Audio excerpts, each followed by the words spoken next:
Olá a todos, sejam muito bem-vindos ao primeiro episódio de 2021 do Papo de Lei. Hoje eu estou na presença ilustre do advogado Rafael Mônaco, no qual é especializado em leilão judicial, que é um assunto bem interessante e pouco conhecido na área jurídica. Seja muito bem-vindo, doutor. Muito obrigado, Henrique. Obrigado pela oportunidade. Obrigado por fazer parte de um episódio desse podcast que é incrível. E bora falar de leilão. Vamos lá. Bora lá então. Doutor, o que te trouxe para o leilão?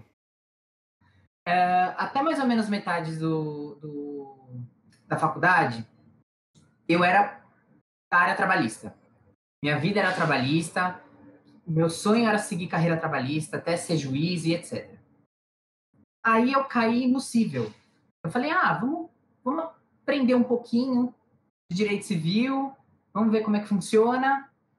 E comecei a seguir nessa área, até depois de formado.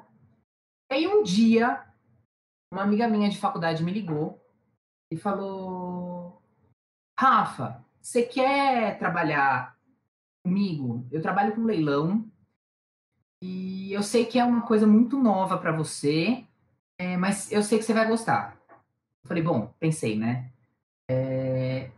Gente, o que é leilão? Porque isso, honestamente, eu não vi na minha graduação.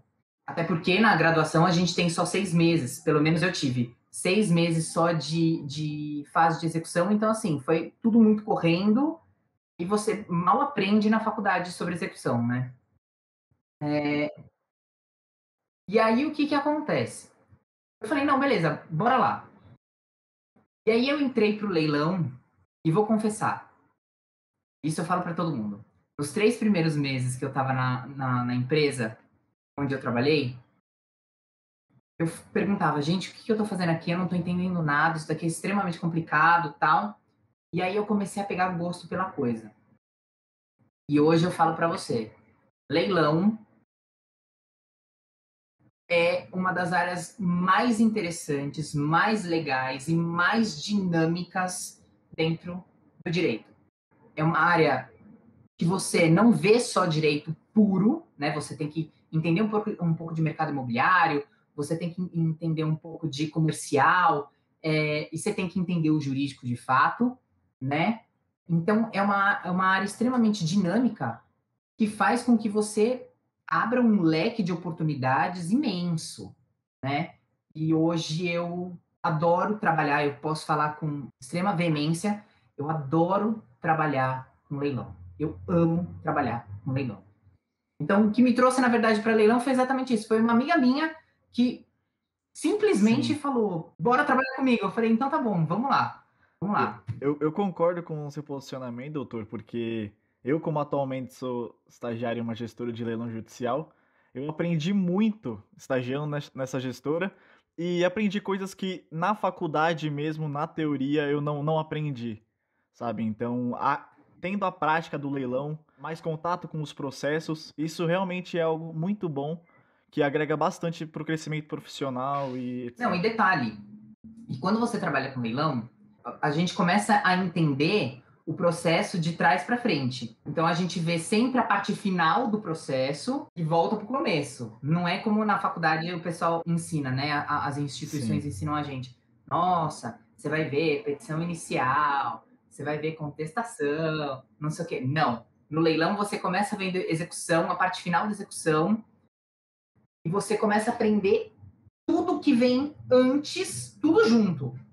Então você analisa o processo de fato e de forma completa. Então é muito legal trabalhar nessa área, porque você é um monte de informação de uma vez só.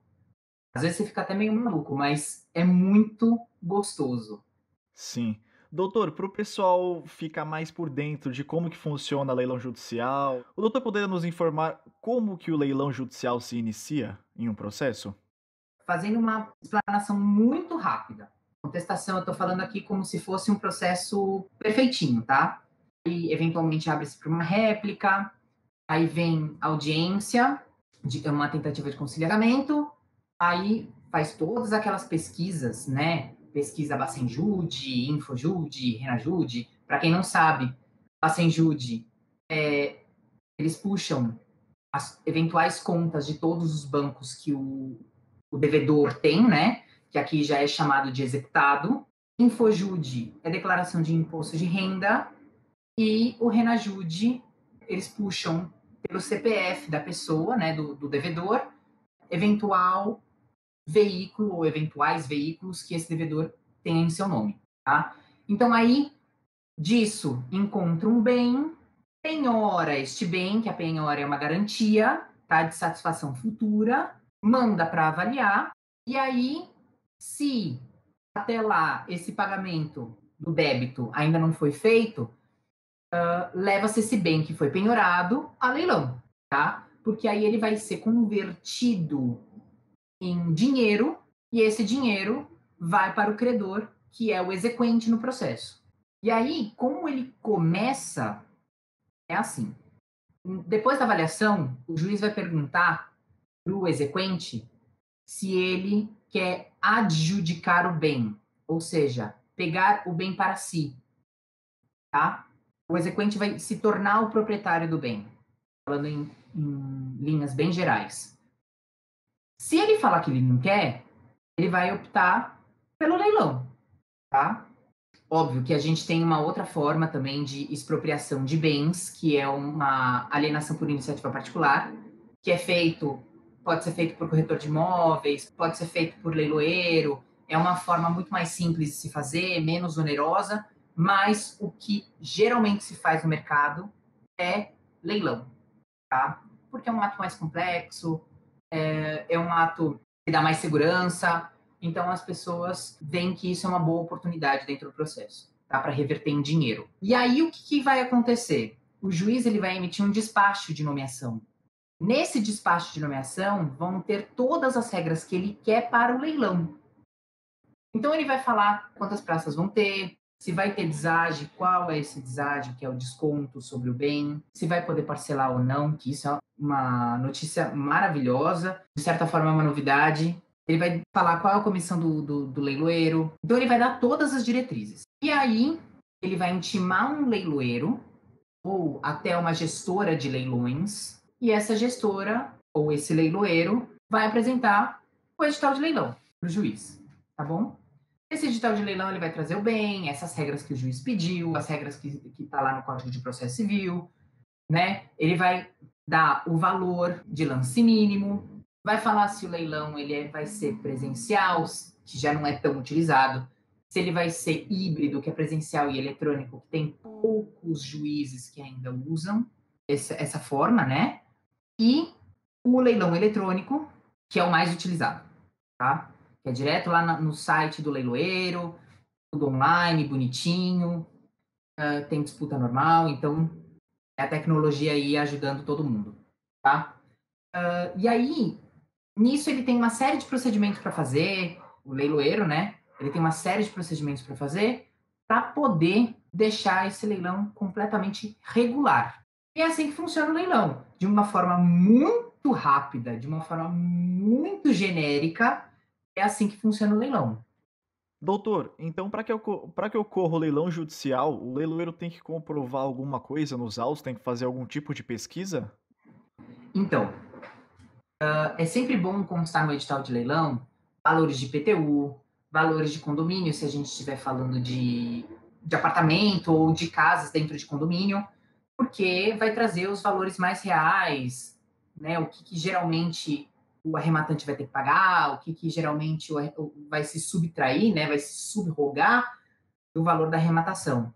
Então, essas informações, elas são muito importantes, elas podem estar no edital, tá? Mas também elas podem ser levantadas pelo arrematante na hora da compra, tá? Então, um pouquinho antes de comprar, ele pode levantar esses valores e aí ele faz as continhas e entra em contato com o leiloeiro para falar, olha, leiloeiro, eu tenho um imóvel, eu tenho muito interesse, quero dar o lance. Como é que eu faço? Né? Então, o leiloeiro vai ajudar esse interessado a se cadastrar no site e tudo mais, para ele poder dar o lance no leilão quando for a hora certa, né? Quando for a data certinho. Voltando à tua pergunta, efetivamente, o leiloeiro ele realmente precisa comprovar algumas coisas no processo. Então, o que ele precisa comprovar?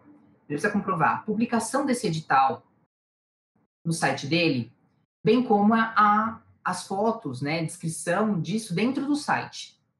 Então, ele precisa fazer isso. Tem alguns juízes que entendem que esse edital precisa ser publicado também em jornal, e aí o leiloeiro vai lá e publica isso no jornal, né, na área certinha dentro de cada jornal, enfim. E esse prazo é de 5 dias antes do início do leilão. E ele também tem que comprovar algumas intimações. Na verdade, o Código de Processo Civil chama de cientificações. E essas cientificações, elas devem ser enviadas para algumas pessoas, que são aquelas que estão elencadas dentro do edital de leilão. Então, vamos lá? São as partes do processo, seus advogados e todos os interessados que ali constam no edital de leilão. Então, pode ser prefeitura, condomínio, ocupante do imóvel, que é sempre bom, usufruto. Pode ter um É, outro processo que o bem está penhorado também, né? exatamente, outro processo que tem a penhora, em que esse bem foi penhorado também. Então, tem que intimar, né? O credor fiduciário, quando esse bem está gravado com uma alienação fiduciária, que para quem não sabe, alienação fiduciária é aquele financiamento que a gente conhece, tá, no dia a dia. Então, basicamente é isso. Tem outras pessoas também, mas tá tudo elencado lá no Código de Processo Civil, tá? Prazo, até 5 dias antes do início do leilão. Na verdade, fazendo até uma correção aqui, eles precisam receber essas cientificações em até 5 dias antes do leilão. Mas os juízes entendem que o prazo para se comprovar dentro do processo é até 5 dias antes do início do leilão. Então, para todos os efeitos, tudo é até 5 dias antes do leilão, do início do leilão. Entendeu? E aí, é isso que vai acontecer. Ele precisa comprovar tudo isso para o leilão se tornar regular, para não ter nenhum problema lá no futuro de alguém virar e falar assim: olha, esse leilão tem causa de nulidade. Isso pode acontecer, tá? Mas o leiloeiro faz isso exatamente para não ter esse tipo de problema. Tá? Então ele precisa realmente comprovar tudo isso lá no processo. É uma atividade extremamente complexa, esse leiloeiro precisa ficar muito atento a todos os procedimentos, todas as fases dentro do trabalho dele, para que o trabalho seja o mais correto possível, seja o mais redondo possível, para que ele não tenha problema no futuro. Certo. Doutor, então o bem ele pode possuir algumas dívidas fiscais, certo? Que inclusive o interessado tem que constar no edital. No caso, Sim, condomínio ou algum órgão que ele tenha dívida. Só que em caso que as dívidas forem maiores do que a avaliação, vamos supor que um bem foi a leilão por R$ 100.000, porém ele possui dívidas de R$ 250.000. O arrematante, ele vai ter que arcar com a diferença? Ele vai ter que pagar a diferença? olha, isso é uma coisa muito maluca dentro do Poder Judiciário, porque tem um dispositivo de lei que não está no Código de Processo Civil, ele está lá no Código Tributário Nacional, ele fala que o valor dos débitos tributários vão ser subrogados no preço da arrematação. Tá? Só que ele só fala isso. Numa hipótese igual a que você apresentou, o que se entende? Tá? O que seria o mais viável? E é isso que geralmente os advogados especializados em leilão apresentam para os seus clientes. Se o valor da arrematação não cobrir este valor, né, por exemplo, de dívida fiscal e até mesmo de dívida de condomínio, tá? O arrematante paga a diferença. Existem poucos juízes que entendem que o arrematante não paga essa diferença. Como assim? Esses juízes, eles entendem que o leilão é uma aquisição originária. E aí, por entender que é uma aquisição originária, o imóvel vai sem débito nenhum. Mas a maioria deles entendem que é uma aquisição derivada. Ou seja, se você compra um imóvel e ele tem ônus, você pagaria você pagaria esses ônus. Óbvio que existe esse dispositivo de lei que beneficia bastante. Como um exemplo, tá? O imóvel é de 500 mil, mas ele tem 100 mil de débito de IPTU. Óbvio, na hora da arrematação, o valor da arrematação vai comer esses 100 mil para poder quitar essas dívidas fiscais perante a municipalidade. Mas, no caso que você trouxe, eu sempre aconselho os meus clientes, olha, reserva esse dinheiro. É um imóvel que você quer muito, então reserva esse dinheiro. E pode ser que você venha a pagar esse valor. Ah, mas quando é que a gente vai saber disso?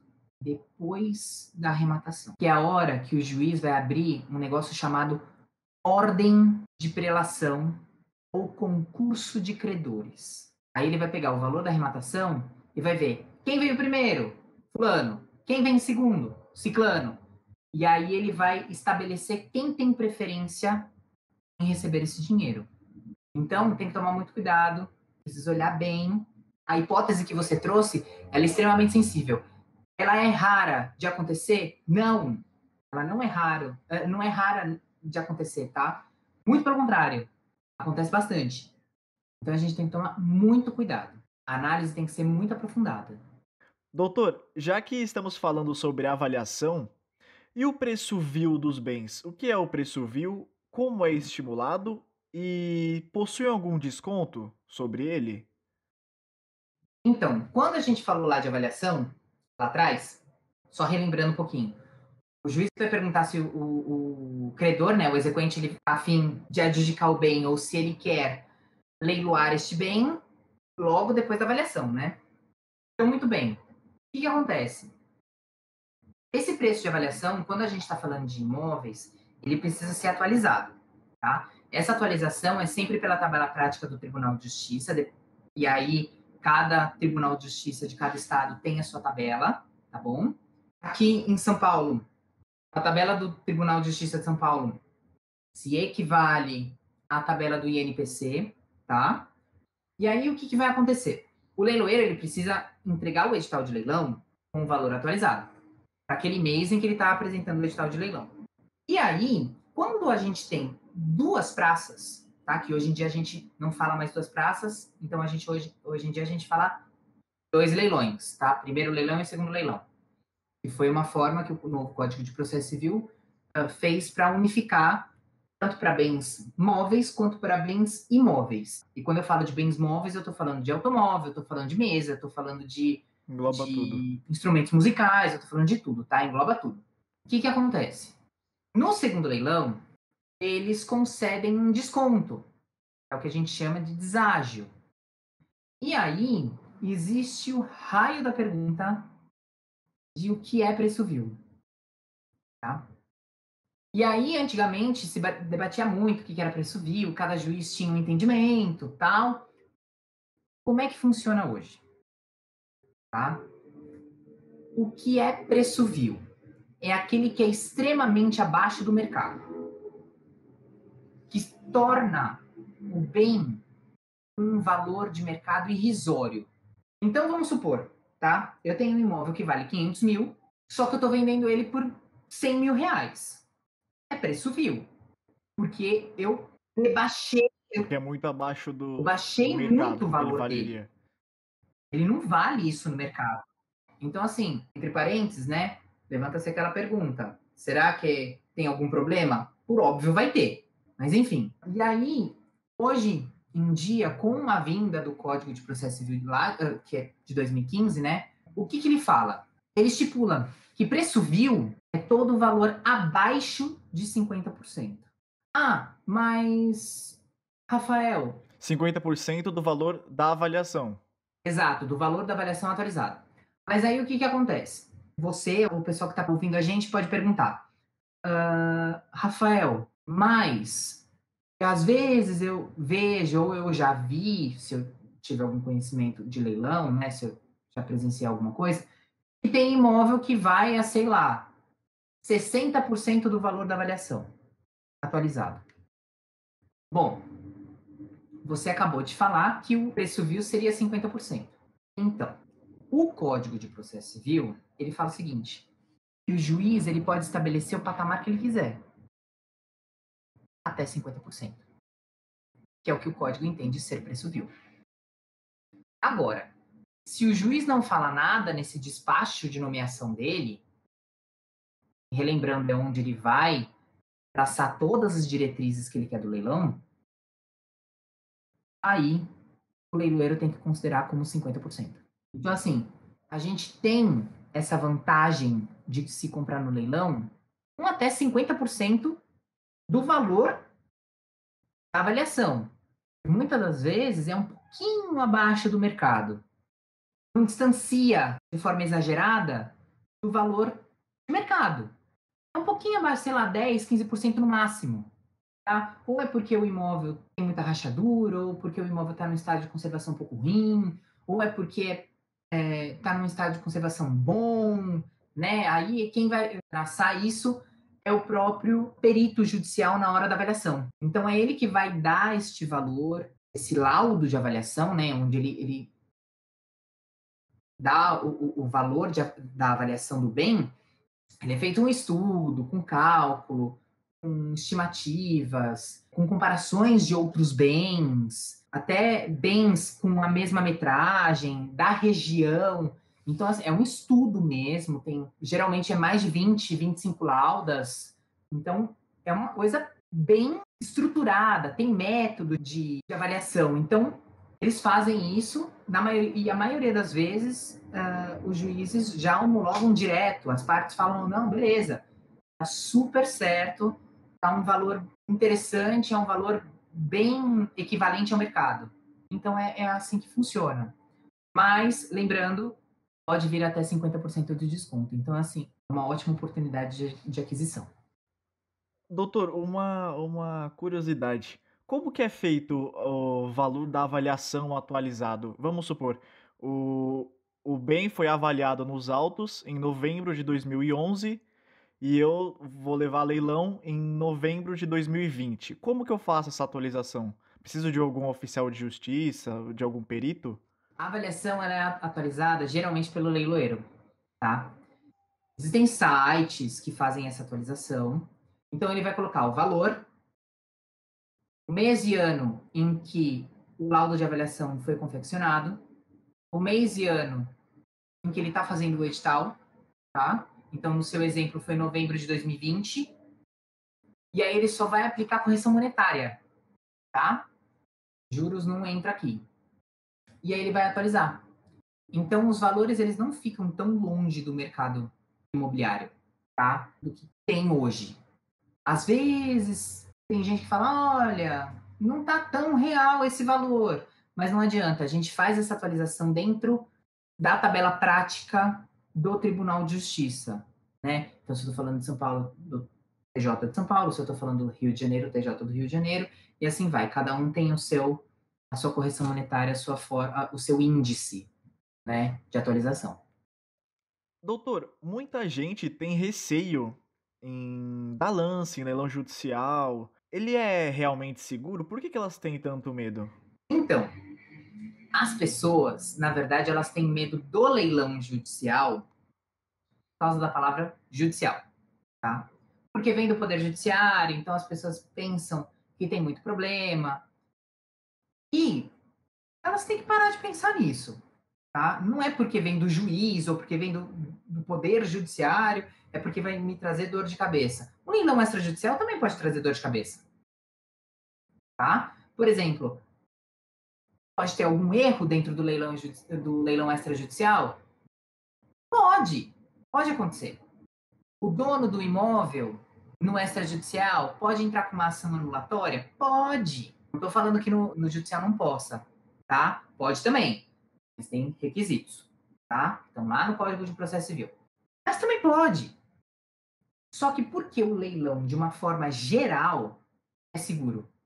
Seguinte, quando o arrematante dá o lance, vou dar um nome qualquer aqui, Júlio, tá? Vamos supor que Júlio deu o lance num imóvel que está sendo leiloado pelo leiloeiro Carlos. Muito bem. Ele foi lá, pagou a arrematação, pagou a comissão do leiloeiro, o leiloeiro comprovou esses pagamentos também, né? Porque ele tem que juntar a guia de pagamento da arrematação, a guia da comissão do leiloeiro, os comprovantes enviados pelo arrematante e um auto de arrematação, que nada mais é que falando, olha, o leilão foi positivo. Depois que o leiloeiro comprovou a juntada, né, do auto de arrematação, das guias e dos comprovantes de pagamento da arrematação e da comissão dele, pagas pelo arrematante, o que vai acontecer? O juiz ele vai abrir um prazo de 10 dias após ele falar homologo o auto de arrematação, que ele vai considerar que a arrematação foi perfeita e acabada, tá bom? Tá. Ou tem outro nome que a gente fala também, que a arrematação ela foi perfectibilizada. É mais complicado, mas traduzindo, ela foi perfeita e acabada, tá? E aí ele vai dar esse prazo de 10 dias para alguém, né, ou o devedor, ou, sei lá, o credor fiduciário, ou algum interessado, poder impugnar esta arrematação, tá? Se ninguém impugnar, ele vai emitir a carta de arrematação. Quando ele emitir a carta de arrematação e o arrematante registrar esta carta de arrematação na matrícula do imóvel, porque carta de arrematação ela tem força de escritura pública. Quando eu estou adquirindo no leilão judicial, eu não faço uma escritura pública de aquisição, como se fosse uma compra e venda. Eu tenho essa carta de arrematação. E aí eu registro isso na matrícula do imóvel, que para quem não sabe, a matrícula do imóvel é como se fosse um RG do imóvel. E a partir disso, o arrematante, se ele for de boa fé, se ele adquiriu de boa fé, ele não perde mais o imóvel. Ah, mas tinha algum erro no leilão. Tá bom. Ele registrou? Registrou. O que vai acontecer? Passados esses 10 dias de impugnação e depois registrou o imóvel, tem um prazo ainda para tentativa de anulação da arrematação. Se for realmente anulável, o juiz vai considerar como anulada, mas o imóvel não retorna para o devedor. O imóvel permanece com o arrematante.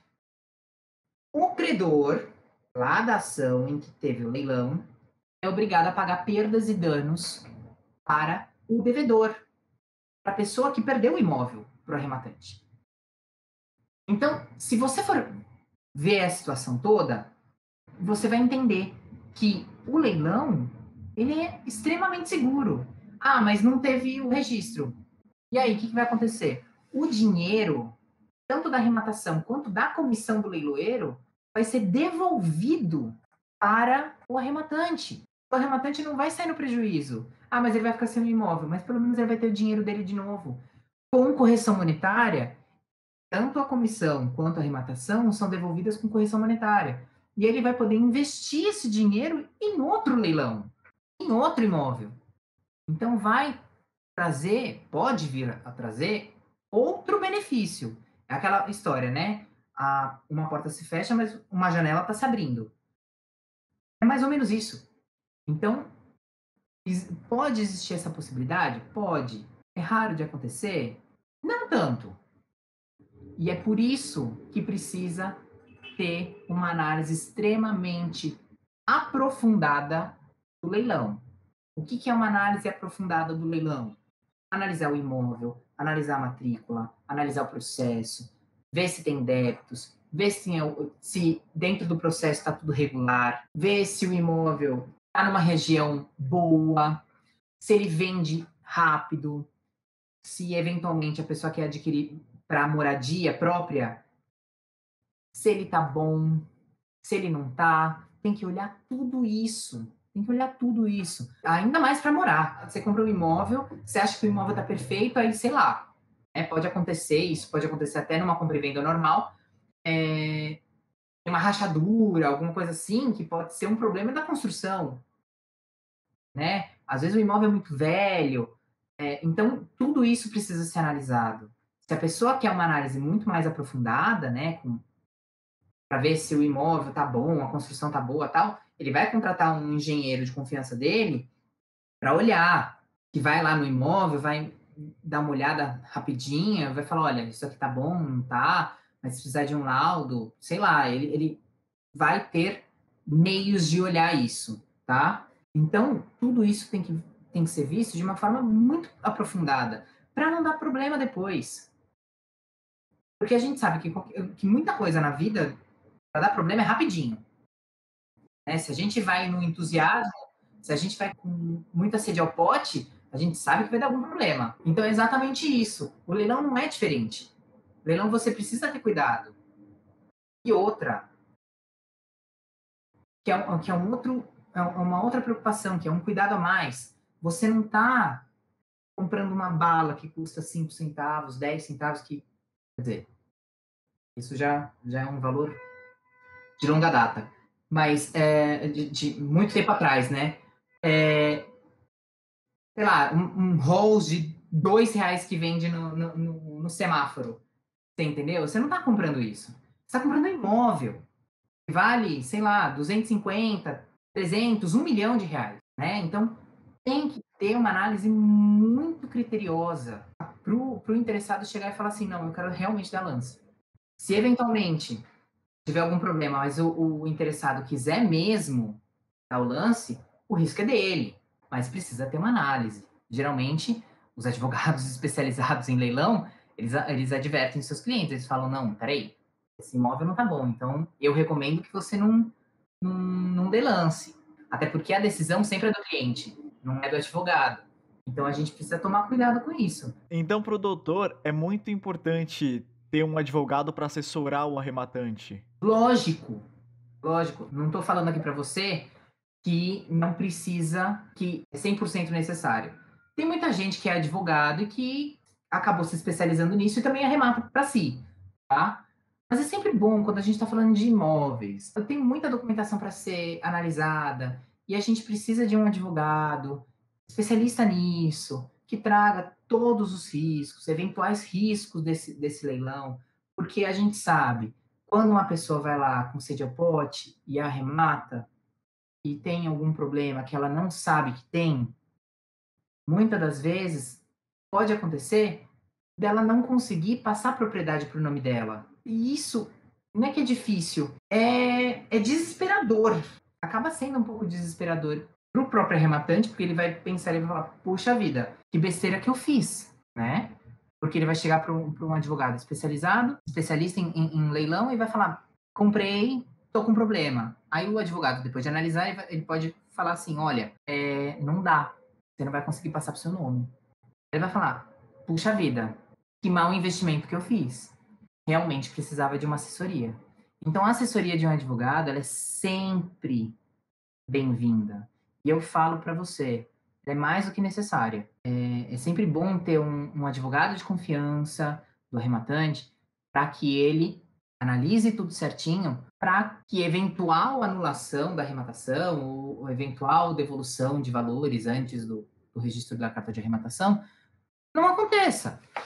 Então, vejo que a melhor forma do arrematante se precaver de qualquer problema é sempre ter um advogado para assessorar ele, tá? É, porque como o doutor havia falado, tem possibilidades do arrematante perder o bem que arrematou, certo? Ele não vai sair prejudicado, mas tem essa possibilidade. E com o advogado assessorando, ajudando, auxiliando, fica mais difícil, né, doutor? Exatamente, exatamente. A probabilidade disso acontecer é 1000 vezes menor. Doutor, eu tenho mais uma pergunta, que é em relação à entrega dos bens. Vamos supor que eu arrematei um veículo ou mesa, cadeira, algum bem móvel. Como que eu recebo esse bem? Eu tenho que retirar ele em algum lugar? Ele é entregue a mim? Como que funciona? Vamos lá.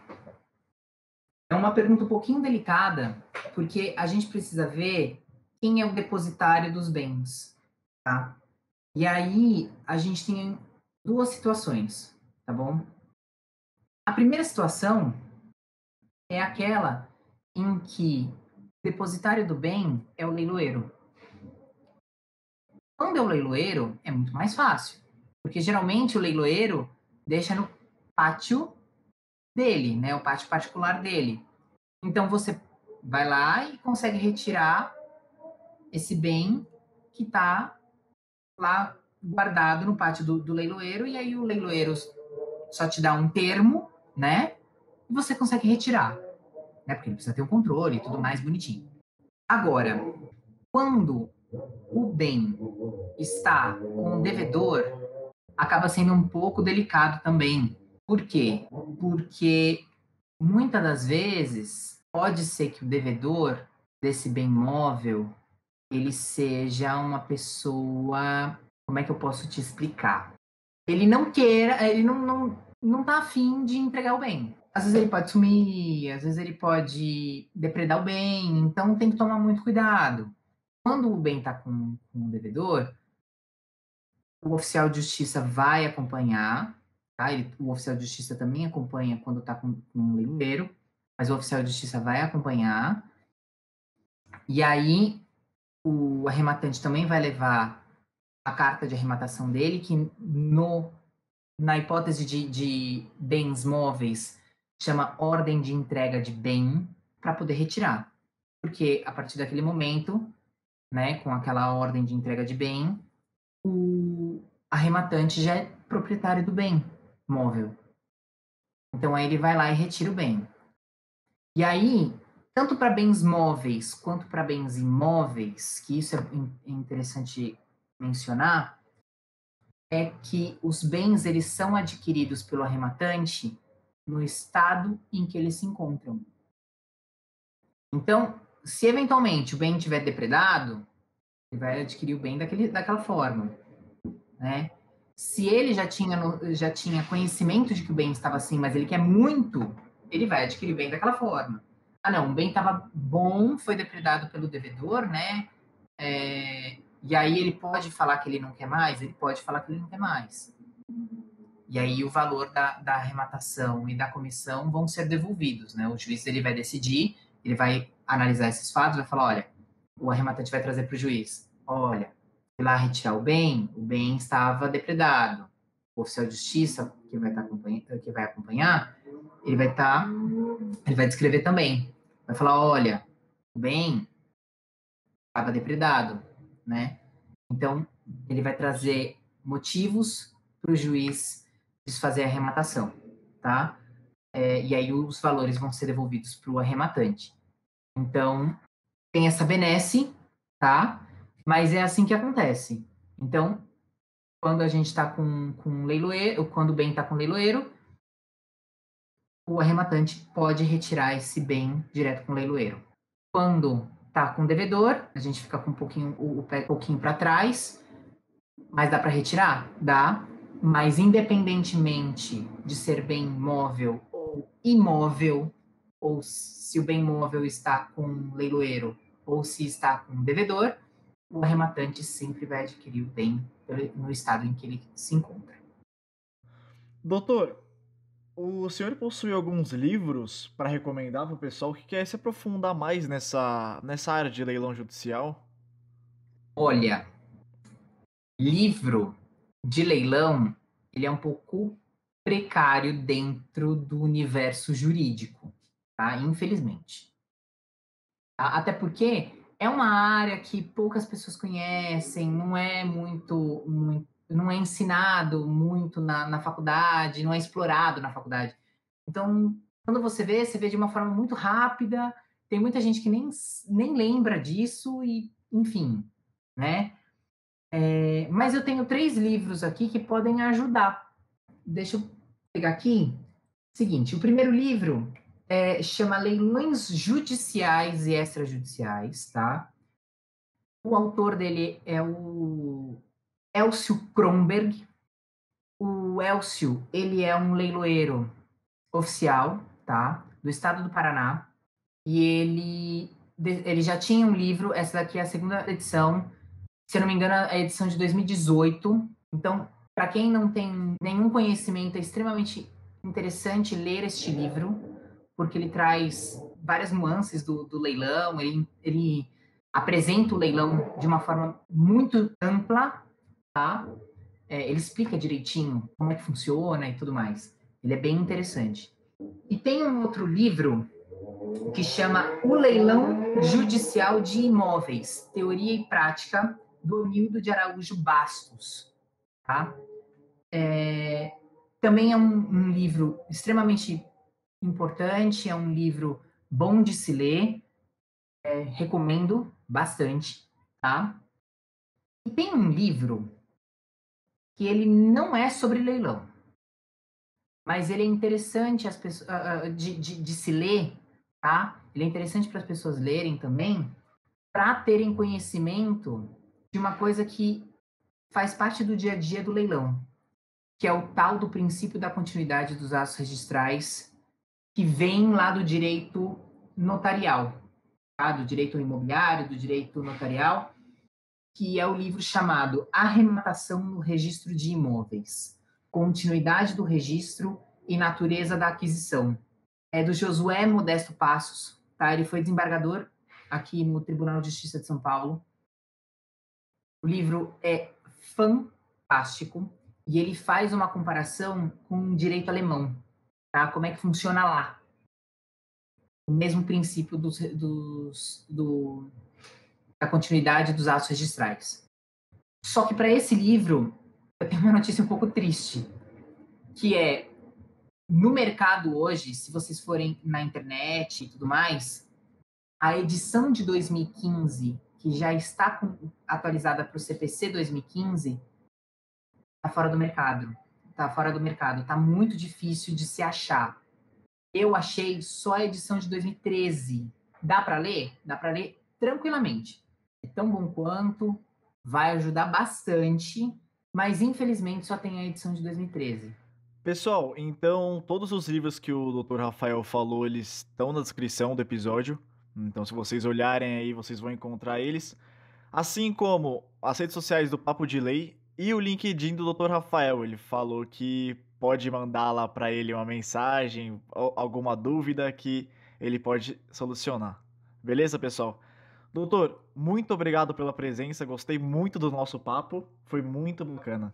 Henrique, muito obrigado pela oportunidade. É sempre bom vir falar sobre leilão, que é uma área que as pessoas basicamente não exploram, né? Mas muito obrigado pela oportunidade. Eu agradeço imensamente e eu estou à disposição. Muito obrigado, doutor. Pessoal, então o episódio termina aqui. Até o próximo episódio. E falou, até mais.